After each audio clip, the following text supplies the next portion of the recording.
আলাইকুম, স্বাগত জানাচ্ছি চ্যানেল আই সংবাদ। আমি রিতা রেজা। শুরুতেই জানিয়ে দিচ্ছি ফ্রেশ সংবাদ শিরোনাম। দ্বিতীয় ধাপে 16 জেলার 116 উপজেলা নির্বাচনে ভোট গ্রহণ চলছে। প্রথমবারের মতো এবারও ভোটার উপস্থিতি কম। ডাকসু পুনর্নির্বাচন ও ভিসির পদত্যাগ সহ 5 দফা দাবিতে ক্লাস পরীক্ষা বর্জন। ভিসি কার্যালয়ের সামনে 5 প্যানেলের বিক্ষোভ। অস্ত্র আইন পরিবর্তন করল নিউজিল্যান্ড। সন্ত্রাসী হামলার নিন্দা জানিয়ে শেখ হাসিনাকে জাস্টিন ট্রুডো টেলিফোন। এবং 21 মার্চ শুরু হচ্ছে Runner Channel i beach football tournament. Cox's Bazar সমুদ্র সৈকতে 7ম এই আসরে অংশ নেবে 6টি দল। দর্শক, সংবাদ শিরোনামগুলো জানাচ্ছিলাম। এখনকার এই সংবাদ আয়োজন একই সঙ্গে চ্যানেল আই অনলাইনে লাইভ টিভি এবং চ্যানেল আই অনলাইনে ভেরিফাইড ফেসবুক পেজেও সরাসরি প্রচার হচ্ছে।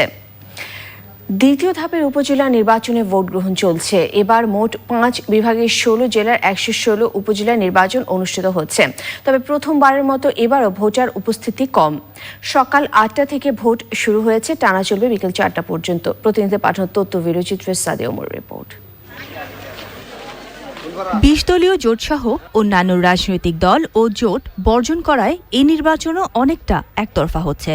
নির্বাচন কমিশনের তথ্য অনুযায়ী দ্বিতীয় ধাপের 23টি উপজেলায় আওয়ামী লীগের চেয়ারম্যান প্রার্থীরা বিনা প্রতিদ্বন্দ্বিতায় নির্বাচিত হয়ে গেছেন। এর মধ্যে 6টি উপজেলায় কোনো পদেই প্রতিদ্বন্দ্বী প্রার্থী না থাকায় ভোট গ্রহণ হচ্ছে না।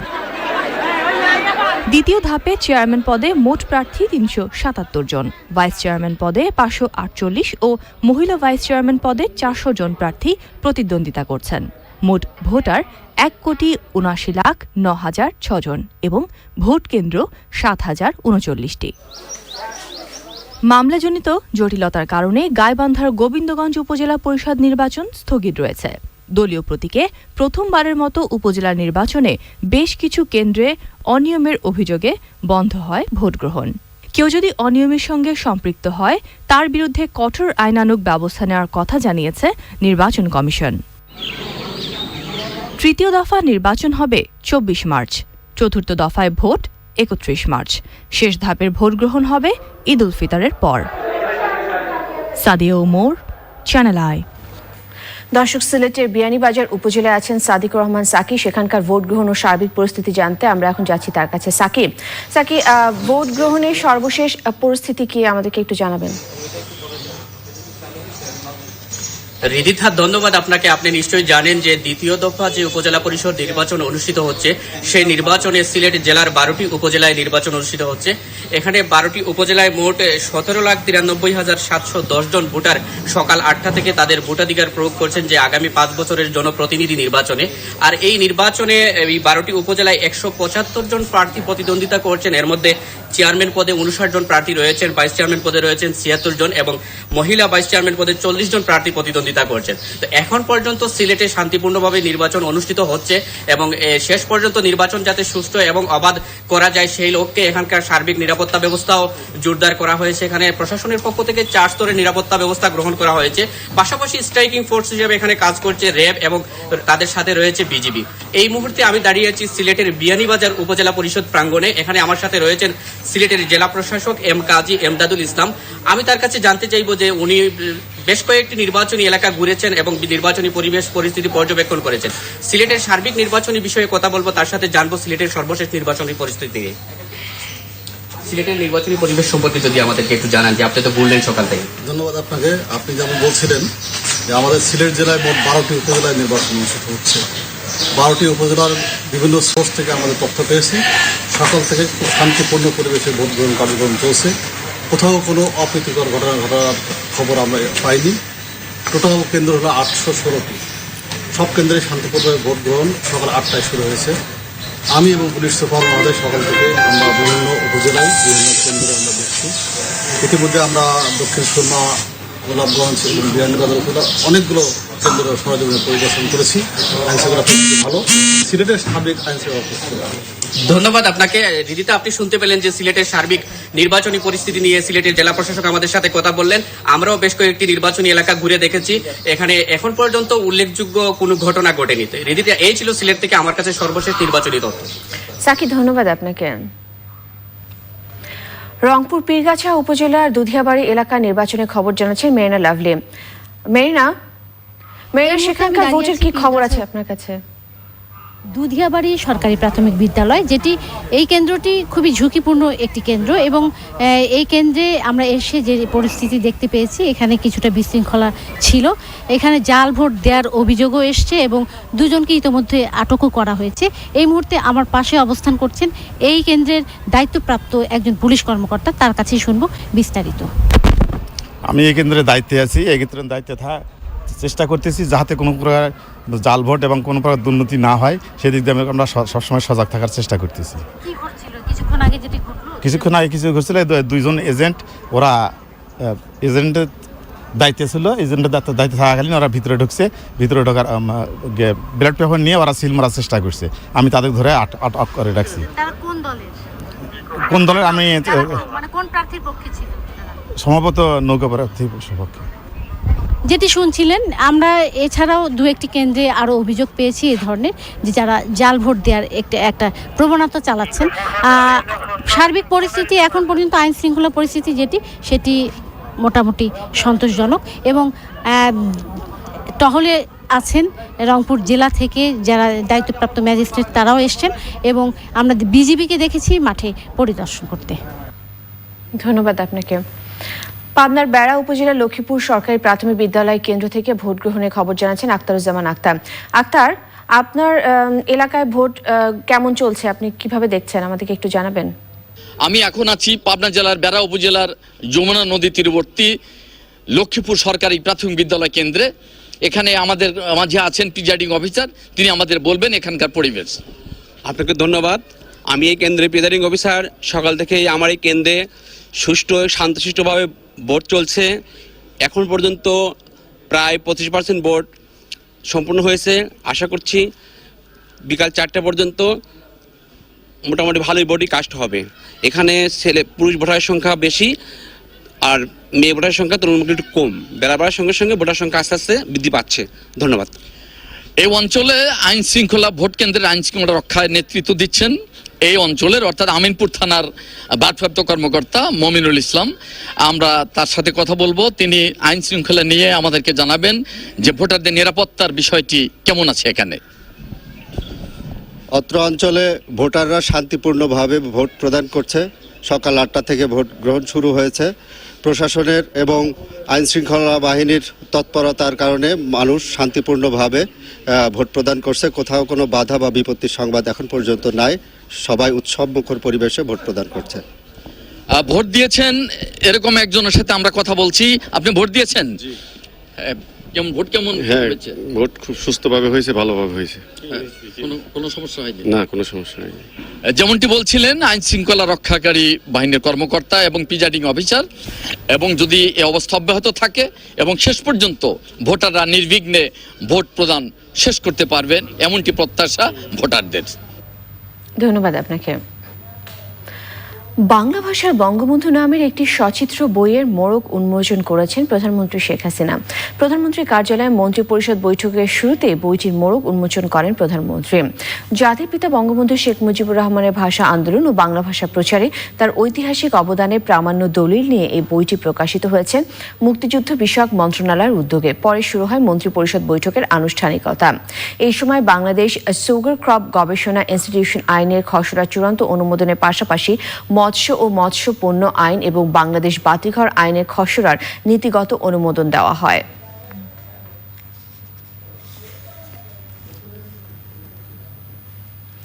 পুনরায় ডাকসু নির্বাচন, ভিসির পদত্যাগ ও মামলা প্রত্যাহার সহ 5 দফা দাবিতে ক্লাস পরীক্ষা বর্জন করে ভিসি কার্যালয়ের সামনে অবস্থান করছে নির্বাচন বর্জন করা 5 প্যানেলের সমর্থকেরা।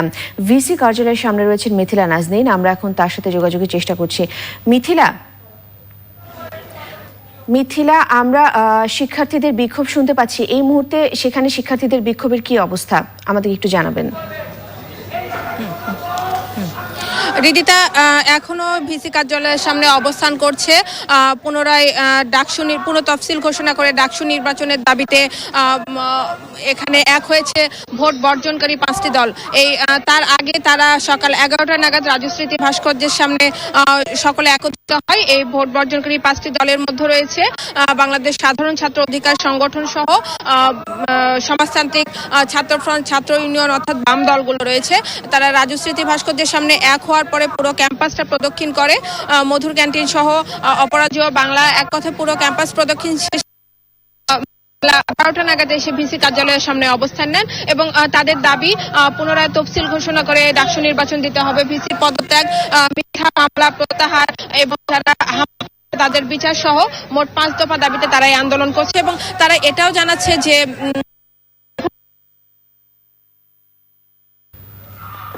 মিথিলা, ধন্যবাদ আপনাকে। অস্ত্র আইন পরিবর্তন করেছে নিউজিল্যান্ডের মন্ত্রিসভা। নাগরিকদের নিরাপত্তার জন্য এমন সিদ্ধান্ত বলেছেন দেশটির প্রধানমন্ত্রী। ক্রাইস্টচার্চে সন্ত্রাসী হামলাকারী ব্রেন্টন ট্যারান্টের অস্ট্রেলিয়ার 2টি বাড়িতে অভিযান চালিয়েছে আইনশৃঙ্খলা বাহিনী। সাবরিনা হাসানের রিপোর্ট। ক্রাইস্টচার্চের 2টি মসজিদে সন্ত্রাসী হামলা 3 দিন পরই অস্ত্র আইনে পরিবর্তন আনল নিউজিল্যান্ড। নতুন আইন নাগরিকদের জীবনে নিরাপত্তা দেবে বলে মনে করছেন নিউজিল্যান্ডের প্রধানমন্ত্রী জেসিন্ডা আর্ডার্ন। স্বয়ংক্রিয় ও আধা স্বয়ংক্রিয় অস্ত্র নিষিদ্ধ করার ঘোষণাও এসেছে মন্ত্রিসভার বৈঠকে। 25শে মার্চের মধ্যেই পরিবর্তিত নতুন অস্ত্র আইনের বিস্তারিত জানানো হবে। আমি বিশ্বাস করি এই আইন আমাদের সবাইকে সুরক্ষা দেবে। ক্রাইস্টচার্চ হামলায় ব্যবহৃত আধা স্বয়ংক্রিয় অস্ত্রের ব্যক্তি মালিকানাও আমরা নিষিদ্ধ করেছি। হামলার বিষয়ে তদন্ত করছে নিউজিল্যান্ড। তদন্ত সহায়তায় ক্রাইস্টচার্চে সন্ত্রাসী হামলাকারী ব্রেন্টন ট্যারান্টের অস্ট্রেলিয়ার 2টি বাড়িতে অভিযান চালিয়েছে অস্ট্রেলীয় পুলিশ। যত দ্রুত সম্ভব নিহতদের মরদেহ স্বজনদের কাছে হস্তান্তর করবে নিউজিল্যান্ড। অর্থসহ সব ধরনের সহায়তা দিচ্ছে দেশটির জাতীয় সংকট মোকাবেলা কেন্দ্র। Sabrina Hasan, channel I. নিউজিল্যান্ডের মসজিদে সন্ত্রাসী হামলার তীব্র নিন্দা ও শোক জানিয়ে প্রধানমন্ত্রী শেখ হাসিনাকে টেলিফোন করেছেন কানাডার প্রধানমন্ত্রী জাস্টিন ট্রুডো। বাংলাদেশ ক্রিকেট দলের নিরাপদ থাকায় স্বস্তি ও সন্ত্রাসের বিরুদ্ধে একযোগে কাজ করার বিশ্ব সম্প্রদায়ের প্রতি আহ্বান জানান কানাডার প্রধানমন্ত্রী। শুক্রবার নিউজিল্যান্ডের ক্রাইস্টচার্চে 2টি মসজিদে বন্দুকধারী সন্ত্রাসী হামলায় 5 বাংলাদেশি সহ 50 জন নিহত হয়। এই ঘটনায় আহত হয়েছেন 48 জন, নিখোঁজ রয়েছেন আরো কয়েকজন।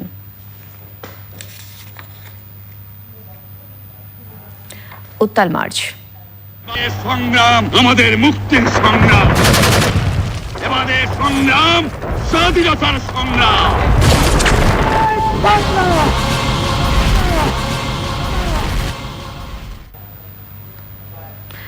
মুক্তিযুদ্ধের শুরু থেকেই সেনাবাহিনীর বাঙালি সদস্যরা যুদ্ধে ঝাঁপিয়ে পড়েছিলেন।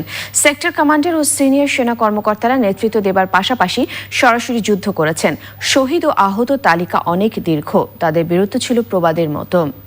মুক্তিযুদ্ধের সশস্ত্র বাহিনী ভূমিকা নিয়ে পরাগাজিমের 17 পর্বের ধারাবাহিকের আজ 11তম পর্ব। মুক্তিযুদ্ধে 3 নম্বর সেক্টরের কমান্ডার এবং এসফোর্সের প্রধান ছিলেন KM শফিউল্লাহ বীরোত্তম। 19শে মার্চ তার নেতৃত্বেই 2য় বেঙ্গল রেজিমেন্ট বিদ্রোহ ঘোষণা করে। পরে 3টি ব্যাটালিয়ন নিয়ে জয়দেবপুর থেকে ময়মনসিংহ হয়ে সিলেট অঞ্চলে গিয়ে যুদ্ধ শুরু করেন। প্রথমে সেক্টর, পরে এসফোর্স গঠন করে আশুগঞ্জ থেকে সিলেট পর্যন্ত একটি বড় অংশ মুক্তাঞ্চল হিসেবে গড়ে তোলেন তিনি। সিলেটের দিক থেকে একটা ট্রাক আসতেছে, দেখে যে এটা বলা পাকিস্তানি সৈন্য, হ্যান্ডস আপ করতে বলছে। হ্যান্ডস আপ করছে, কিন্তু আমরা অল্প জন ছিল বলে লাভ দিয়ে পরে কয়েকজনে গুলি করছে।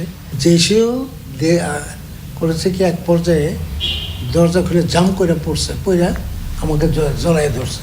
আমি এক পর্যায়ে আমার ডান হাঁটু দিয়ে তার গ্রহণে মারছে, পড়ে গেছে। পড়ে গিয়ে আমার যে বডিগার্ড তারে ধরে ফেলছে। বডিগার্ডের যে রাইফেলটা ছিল, ওই রাইফেলটা আমি ব্যারেল দিয়ে ধরে উঠে তার মাথার মধ্যে বাড়ি। 71-এ পাকিস্তান সেনাবাহিনীর ক্যাপ্টেন পদে চট্টগ্রামে ইপিআরের অ্যাডজুটেন্ট হিসেবে প্রেষণে দায়িত্বপ্রাপ্ত ছিলেন রফিকুল ইসলাম বীরোত্তম। স্বাধীনতার জন্য তিনি বিদ্রোহ করেন এবং মুক্তিযুদ্ধে অংশ নিয়ে নেতৃত্ব দেওয়ার পাশাপাশি সরাসরি যুদ্ধে বীরত্বপূর্ণ অবদান রাখেন। মে মাসের 2 তারিখ পর্যন্ত প্রতিরোধ যুদ্ধ চলে। রামগড়ে আমাদের লাস্ট অবস্থান। খুবই ব্যাপক সংঘর্ষ হয় পাকিস্তানিদের সাথে। আমাদের সেনাপ্রধান জিয়াউর ওসমানীও উপস্থিত ছিলেন।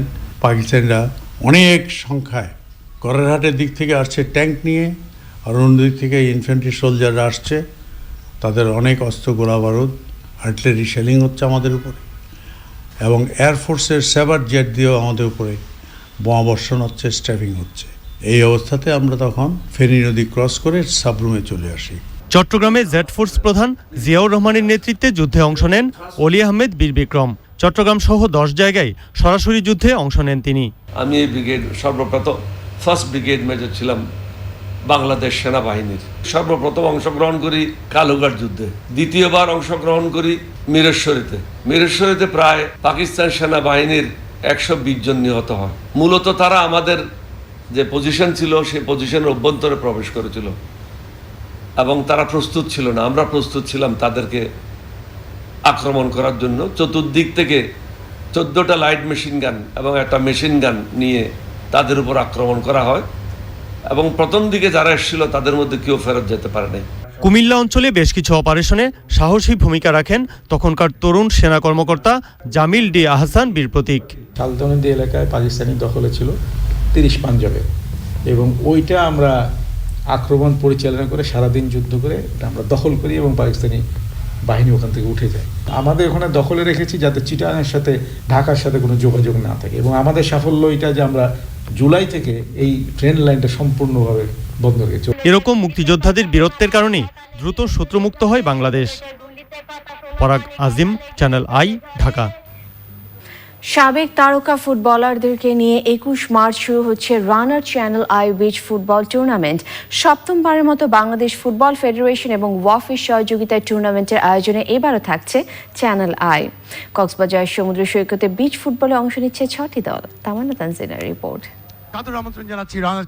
বাংলাদেশ ফুটবলের সোনালী অতীত কিংবা সে সময়ের মাঠ কাঁপানো তারকা ফুটবলারদের মিলন মেলায় পরিণত হতে যাচ্ছে Runner Channel i beach football tournament. কক্সবাজারে গত 6 বছর ধরে নিয়মিত এই আয়োজন করে আসছে চ্যানেল আই।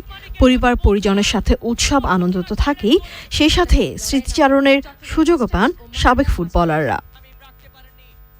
গতবারও মার্চেই হয়েছে টুর্নামেন্ট। বিচ ফুটবলের সপ্তম আসর চলবে 21 থেকে 23 মার্চ পর্যন্ত। চ্যানেল আই ভবনে এক সংবাদ সম্মেলনে আয়োজকরা জানালেন টুর্নামেন্টটি আরও কিভাবে এগিয়ে নেওয়া যায় তা নিয়ে তাদের পরিকল্পনার কথা।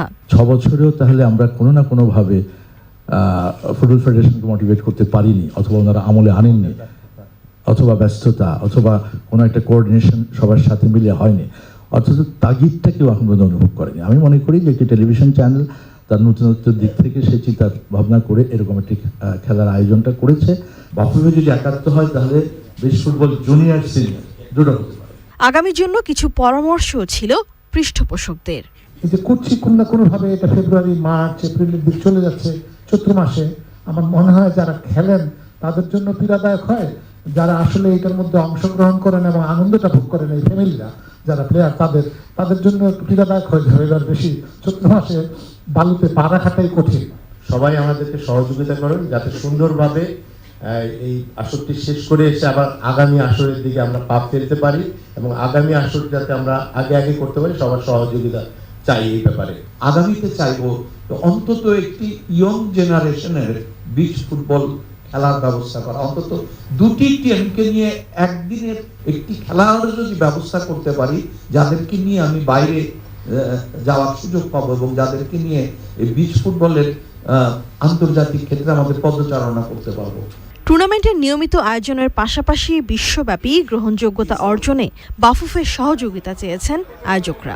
আগামী বোর্ড মিটিংয়ে আপনার এই বিষয়টা আমি অবশ্যই বোর্ডে তুলবো, এবং এই চ্যানেলের মাধ্যমে যেন আমরা একটা ভালো টুর্নামেন্ট করতে পারি এটা আমি প্রপোজ করবো। এবারও 6টি দল অংশ নিচ্ছে টুর্নামেন্টে। 2টি গ্রুপের হয়ে মাঠে নামবে দলগুলো। গ্রুপ পর্ব শেষে কোয়ার্টার ফাইনাল, সেমিফাইনাল এবং সবশেষ final. Tamanna Tanzina, Channel i, Dhaka. গ্যাটকো দুর্নীতি মামলায় বিএনপি চেয়ারপারসন বেগম খালেদা জিয়া সহ অন্য আসামিদের বিরুদ্ধে অভিযোগ গঠনের বিষয়ে 17 এপ্রিল পরবর্তী শুনানির দিন ধার্য করেছেন আদালত।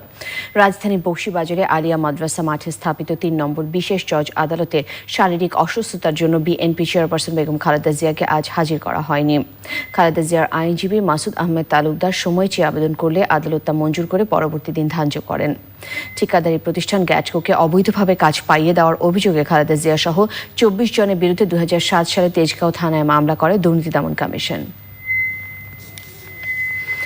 পশ্চিম আফ্রিকার দেশ মালিতে বন্দুকধারীদের হামলায় কমপক্ষে 16 সেনা নিহত হয়েছে। ক্যাম্পে থাকা 5টি গাড়িও ধ্বংস করেছে বন্দুকধারীরা। দেশটির প্রতিরক্ষা মন্ত্রণালয়ের মুখপাত্র জানান, মধ্যাঞ্চলের মপটি এলাকার দিউরা গ্রামের ওই সেনা ক্যাম্পটিতে বন্দুকধারীরা অতর্কিতে হামলা চালালে হতাহতের এই ঘটনা ঘটে। হামলার দায় এখনও কেউ স্বীকার করেনি। তবে এ নিন্দা জানিয়েছে মালির প্রধান বিদ্রোহী তুরেগ ও জাতিগত ফুলানি ভিজিল্যান্ট গোষ্ঠী। নিটল ডাটা কৃষি সংবাদ।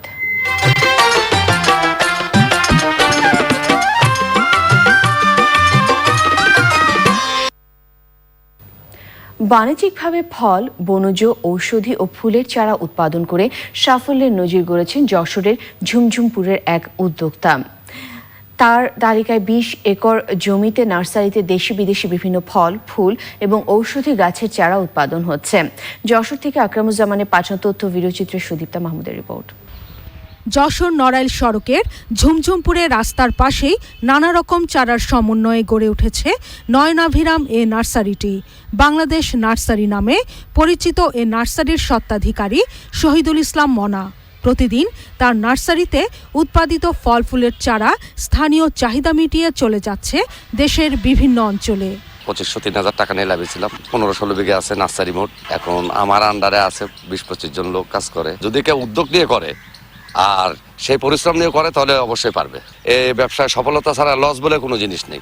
গাছের চারা উৎপাদনের বাণিজ্যিক সাফল্য দেখে আশপাশের এলাকার অনেক ব্যক্তি নার্সারি চাষের প্রতি আগ্রহী হয়েছেন। মনার দেখা দেখি নার্সারি করেছি, মনারা কিন্তু অনেক চারা টারা নিছি, 5-6 বিঘা নার্সারি করি।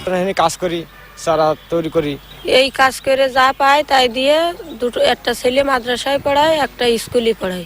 উন্নত মানের জাত পাওয়া যায় এখানে, উন্নত মানের চারা এবং খুব ভালো চারা পাওয়া যায় এখানে। কাশ্মীরি কুল, আপনার পয়সা মালটা, কমলা, এসব চারাগোনা পাওয়া যায়। চারাগোনা সংগ্রহ করে আমরা ওখানে নিজেই বিক্রি করি।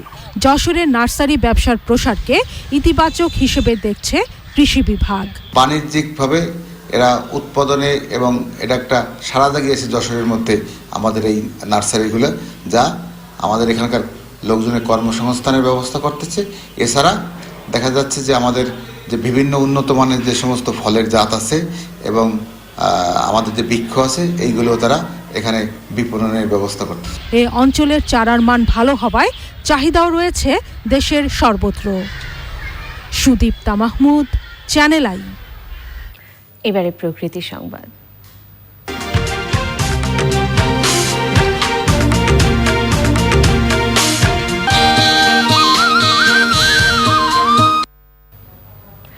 যমুনা নদীর ভাঙনে একদিকে যেমন প্রকৃতি বদলে যাচ্ছে, অন্যদিকে সহায় সম্বল হারিয়ে নিঃস্ব হচ্ছে সিরাজগঞ্জের নদী পাড়ের মানুষ। শত শত কোটি টাকা ব্যয় করা হলেও নদী শাসন ও তীর সংরক্ষণ করা যাচ্ছে না। পানি উন্নয়ন বোর্ডের কর্মকর্তারা আরও পদক্ষেপ নেবার কথা বলছেন। ফেরদৌস রবিনের রিপোর্ট। সিরাজগঞ্জে যমুনা নদীর তীর ভাঙতে ভাঙতে এলাকার প্রকৃতি বদলে দিচ্ছে, নষ্ট করছে পরিবেশের ভারসাম্য। প্রতি বছরই নদীর করাল গ্রাসে ভিটেমাটি সহায় সম্পদ হারিয়ে নিঃস্ব হয়ে পড়ছে নদীপাড়ের মানুষ। এই নদীর গতি স্বাভাবিক রাখতে 80 কিলোমিটারের মধ্যে 40 কিলোমিটার অংশে হয়েছে তীর সংরক্ষণের কাজ। বাকি অংশে ভাঙনের প্রবণতা বেশি। সরকার কাছে নদী রক্ষাই চেয়েছি, নদীর রক্ষা করে দিলি ঘরে আমার করে শান্তি এসেছে। সামনে আর একটু ডিপ করে যদি কাজটা করতো তাহলে কাজের মানটা অনেক উন্নত হতো। এটা খালি উপরের দিকে চলে আসে, মানে নিচের দিকে ডিপ করে নাই, ব্লক নিচের দিকে সেট করে নাই। ভাঙনের ঝুঁকির মধ্যে সদর উপজেলার বাহুকা গ্রাম। এর বাসিন্দারা বাঁধ সংস্কার, নদী খনন ও নতুন গ্রোইন বাঁধ নির্মাণের দাবি জানিয়েছেন। বাতরা হলে পরে আমাদের নদীটা অক্কা হলে পরে আমাকে জমাগুনে উঠে যাবো, উঠে গেলে পরে ইনশাল্লাহ আমার ভবিষ্যতে কাজে লাগবে। নদী পাতালে একটা গহীন বাঁধ হলে, চাইনা বাঁধ হলে তাহলে আমার পক্ষে সুবিধা হয়। নদী প্রবাহ এবং এর প্রকৃতি স্বাভাবিক রাখতে যমুনা নদীর তীর সংরক্ষণ এবং অন্য সব নদীতে ড্রেজিং এর কাজ শুরু করার কথা বলছেন এই কর্মকর্তা। আরো প্রায় আমাদের 15 কিলোমিটার নদী সংরক্ষণ কাজের 2টা প্রকল্প মন্ত্রণালয় এবং প্ল্যানিং কমিশনে আছে। এই 2টা প্রকল্প অনুমোদন হলে আমরা আশা করতেছি এই জেলায় যমুনা নদীর অবশিষ্ট যে অংশটা ভাঙন প্রবণ আছে সেটা কাজ বাস্তবায়ন করলে এই জেলা ভাঙন মুক্ত হবে। যেখানে যেখানে নদীর ভাঙন আছে সেটাও আমরা মানে তীর প্রতিরক্ষা কাজের বাস্তবায়ন উদ্যোগ নিয়েছি। এটা এই বছরই কাজ শুরু হবে এবং তাতে এই পুরো সিস্টেমটা আবার পুনরুজ্জীবিত হবে। এর মাধ্যমে নৌপথগুলো সচল হওয়ার পাশাপাশি নদীকেন্দ্রিক ইকোসিস্টেম স্বাভাবিক হবে বলে মনে করছে পানি উন্নয়ন বোর্ড। সিরাজগঞ্জ থেকে ফেরদৌস রবিন, চ্যানেল আই।